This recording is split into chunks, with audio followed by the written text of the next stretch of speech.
Hi, it's KCCK's Culture Crawl. I'm Dennis Green, and my guest today is the new director of the Cedar Rapids Community Orchestra, Ghyas Zeidieh. Ghyas, welcome. Thank you for having me, Dennis. Nice to have you here. Thank you. We were talking a little bit before we began the interview and talked about how in Cedar Rapids we have a municipal band for concert band. We have a community jazz band, CR Jazz, and you may not be aware, but we also have a community orchestra. Oh, yeah. And it's kind of coming back after the pandemic, like everything else. Yes. Before we talk about the orchestra itself and the concert I know that you have coming up on the 5th of December, just tell me a little bit about yourself, because you're new to our audience. I know that you were raised in Damascus, Syria. Yes. So I think this will take more than 5-10 minutes, but so my name is Ghyas Zeidieh, as you said. I am originally from Damascus, Syria. I was born in Paris, France, Paris. My dad was working there at a time, but when I was 5, they moved back to Damascus, and I grew up there. I did my undergraduate work there in music, and I moved to the United States in 2012. My first place was Iowa City, so I moved straight to the University of Iowa, and I did both my master's and my DMA in cello and conducting. And I think the question most people ask me, why Iowa? It's a long story. I'm going to make it very short. When I was in my early 20s, I got a scholarship to play in a music festival in the East Coast in New Hampshire. And this is where I came in 2009, 2010. And I really loved the United States. I mean, it's beautiful, especially I arrived to, Logan Airport, and you have Boston, all this beautiful season. And after I'm done, I had a friend of mine who immigrated to Iowa City, and he told me, why don't you come and just visit me and see me? And he told me, just fly to Chicago, I'll pick you up. And the way how he said it, it seemed like it's going to be like 15 to half an hour drive from Chicago. And then when we drove, and it was night, dark at night, and I told him, are we there? Almost there. 4 hours later, Iowa City. And I just crashed, and then the next day I woke up. It was August, and it was one of the most beautiful, time. I mean, for me, I feel like in Iowa, it's like August is just one of the most beautiful, months, and it was like when students are coming back. So I feel like it's just a vibrant, lively, college town. And I was here for only like 4 days. And out of the bed, I just went to the university website, and I heard about the cello teacher there. His name is Anthony Arnone. And I just wrote him an email. I told him, if you're available, I'm interested in just have a lesson with you, just to learn. This is how, as musicians, we, get better, just doing this master classes. And I wrote him, and he wrote me back, and we had like a lesson. It's supposed to be 45 minutes. I think we played for half an hour, and we talked for 2 hours. At the end of the lesson, he told me, well, will you be interested in coming and studying, doing your master's degree here? I told him, I don't think so. I'm just going to go back home with my family and everything and my other profession. And he told me, well, I will give you a scholarship. Will you change your mind? I will think about it. And I think 3 months later, I felt like, let me do this experience. 2 years, I will do 2 years. And this 2 years became 10 years. And here I am. So fast forward through your master's, your DMA work, and now you're performing cellist. You play in orchestras for, you mentioned Revival Theater Cedar Rapids, but the community orchestra in Cedar Rapids, not your only conducting gig. Yeah, it's true. So, I have passion in music. I think, music has no limits, but I am a cellist, and also I'm a conductor. So as you said, I perform in so many places, Dubuque Symphony Orchestra as well, and the theater, Cedar Rapids, and Revival Theater Company. And also, I am a conductor. My first conducting position was last year. It's with the Dubuque Youth Symphony Orchestra. So I conduct both their string ensembles and their Philharmonia, which is one of the younger, groups. And it's interesting. I told you this under air, but I think I applied for both Dubuque and Cedar Rapids at the same time because they were posted. But because of the pandemic, this is one of the longest search process I've been to. A year and a half.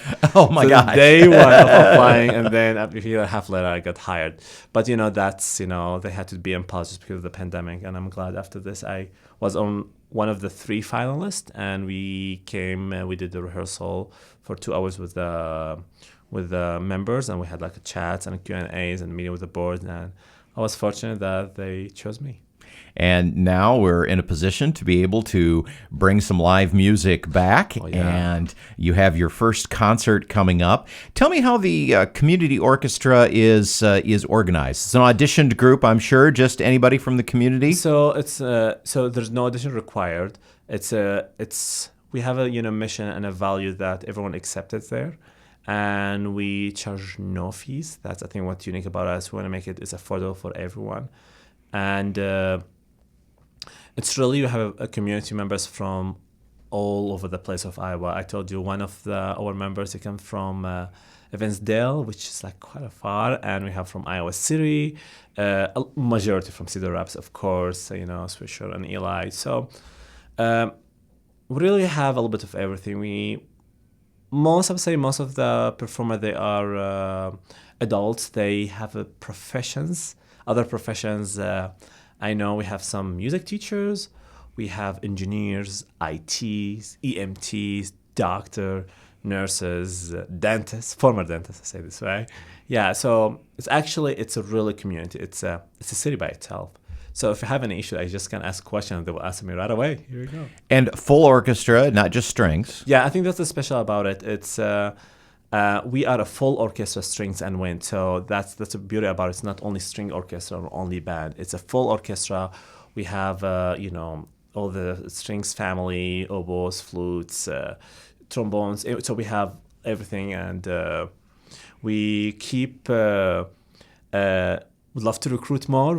There's room for everyone, and a lot of people say to me, "What if you have only you have 2 flutes? Can you have more?" Yeah, of course I can.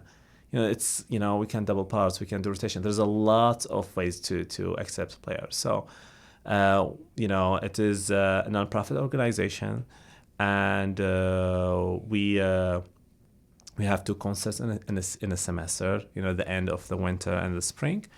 And as you said, our next concert is going to be at Kennedy High School on December 5th at 2 p.m. Okay, so took you a year and a half to go through the interview process for this job. Yeah. Then you had to sit on the sidelines for a while, I'm sure, getting ready when everybody felt it was safe to rehearse and perform. So for your first concert with the community orchestra, what are you going to program? So I love to highlight the musicians I play with, and that's one of my, I want to highlight our musicians, and we have wonderful, fantastic musicians. So the first piece, we are highlighting one of our violinists. So we're going to play Vivaldi Spring Concerto. Our violinist is Mr. Jeff Taylor, and wonderful, phenomenal musician. And he's actually a former IT. He worked at the University of Illinois, and he lived in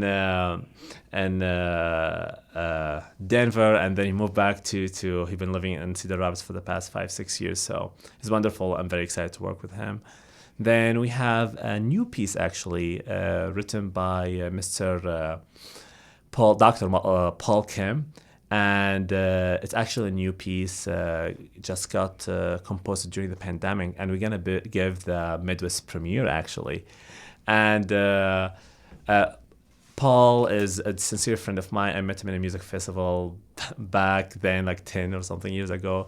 And he's a composer and a conductor in the East Coast in Virginia. He has a position at Old Dominion University.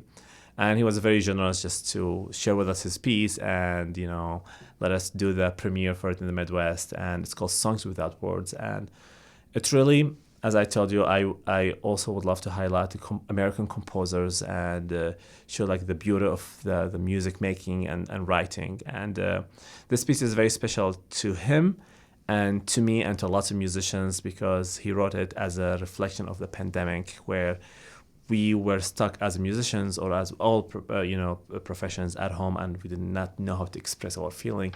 And maybe as a musician, we are lucky we have an instrument, and we can express ourselves. So What happened actually a couple of weeks ago, we had him zoom in actually.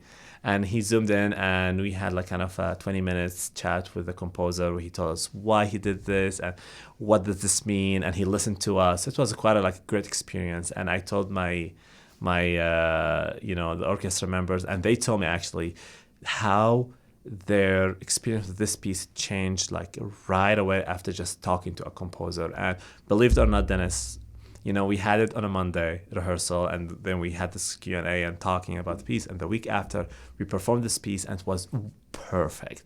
It was incredible. The magic happened when you have the interaction with a live composer. Isn't that interesting? How that expanded everybody's understanding and, I suppose, dedication to the piece too. I think dedication, understanding, having this just human contact. Although it was through Zoom, but when you talk to a composer, like, why did you do this? Like, what does this mean? Why did you have this nuance? Or what this dissonance? Why this complex mirror? What did this mean? And then just express like this is the pain when he had when he held his child, but he couldn't see him over, the board. So all those kind of stuff. So I think that's like kind of one of the highlights of the program. This piece, it's not easy, Dennis. Let me tell you, but the performance will be wonderful because just like all the players there are just invested and they work hard and they are living it. I think that's the most important thing, they live in it. Then just like we're gonna be a string pieces, the Vivaldi and the Song Without Words, and then we're gonna have the full orchestra at the ends. We are doing Slavonic dances by Dvorak. Number 5 and 8. Always nice to bring Dvorak into the program when you're in Eastern Iowa. Exactly. I'm not going to talk about the Iowa connection with Dvorak. Everyone knows about it. Not to repeat, but it's wonderful. The rhythms, the meters, and for me as a theorist, like the keys are just wonderful, and they just like have the beautiful colors. And we'll end the program with Eduard Grieg, Peer Gynt Suite number 1. Wonderful for movements, and the reason why I chose this piece is it really wonderfully highlight the soloistic sounds of each instrument, like especially the first movement, the morning one. It's you have the beautiful solo of the flute, and then the beautiful oboe, then clarinet. It just like, and I want to highlight the beauty of our individual players, like our first flute and clarinet and oboe, etc. So I think this is really, as my first concert, I think this is my big hit. I want to show the audience or the community member that this is our musician. This is our own Cedar Rapids Community Orchestra players. We're not having anyone from Chicago. I'm not flying anyone from New York. This is our own. This is people, we see them, at work. This is people, we run into them in the hospitals, and they play wonderfully. The Cedar Rapids Community Orchestra back in concert after the usual pandemic break that we've all had. And, Ghyas, it's so great to meet you and hear about your vision for the orchestra and how you want to move forward. So Sunday, December 5th, 2 p.m. at Kennedy High School. And open to public, free. Please, come and bring your friends. And if you are a musician, please check our website and you want to join us. We are always open. Do you allow people to join during the season? Oh, yes, of course. We do. And we have our website, crorchestra.org. And we have follow us on Facebook as well. It's our Iowa Cedar Rapids Community Orchestra and Facebook. And if any questions, just contact us and we're here for you. Pleasure to talk to you today, Ghyas, and come back in a few months and we'll talk about the next concert. Oh yeah, it's in December. It's in May. It's in May, and before then we'll come back and we'll talk more. Great, Ghyas, thanks very much. Thanks for having me, Dennis. Again, crorchestra.org if you'd like to know more. You can hear the Culture Crawl live on the radio many weekdays at 10:20, or download the podcast, watch or listen on your own schedule at kcck.org/culture, or however you get your podcasts. I'm Dennis Green, and I'll talk to you later.